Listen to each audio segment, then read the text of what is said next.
In today's video, I'm going to teach you how to use Jasper AI for content creation.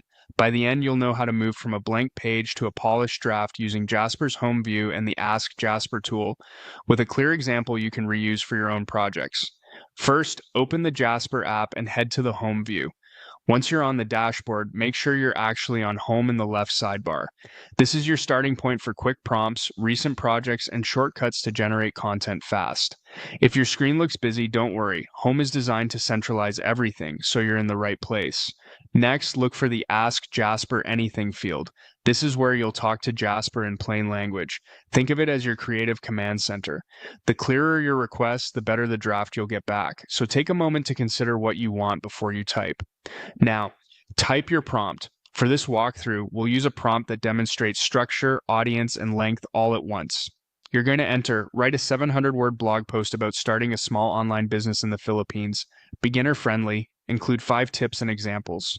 This prompt works well because it sets the topic, the word count, the audience level, and asks for concrete tips and examples.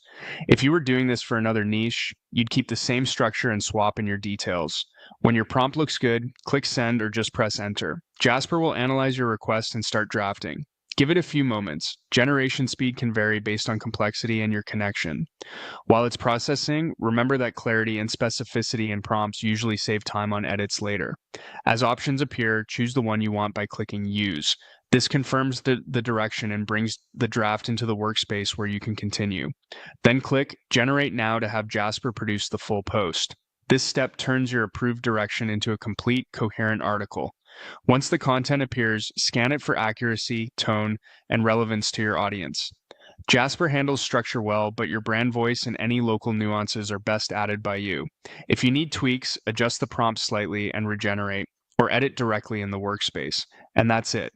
You open Jasper, navigated to home, used Ask Jasper, entered a precise prompt, sent it, confirmed the approach, and generated your draft. Follow this flow each time and you'll build high-quality content quickly and consistently.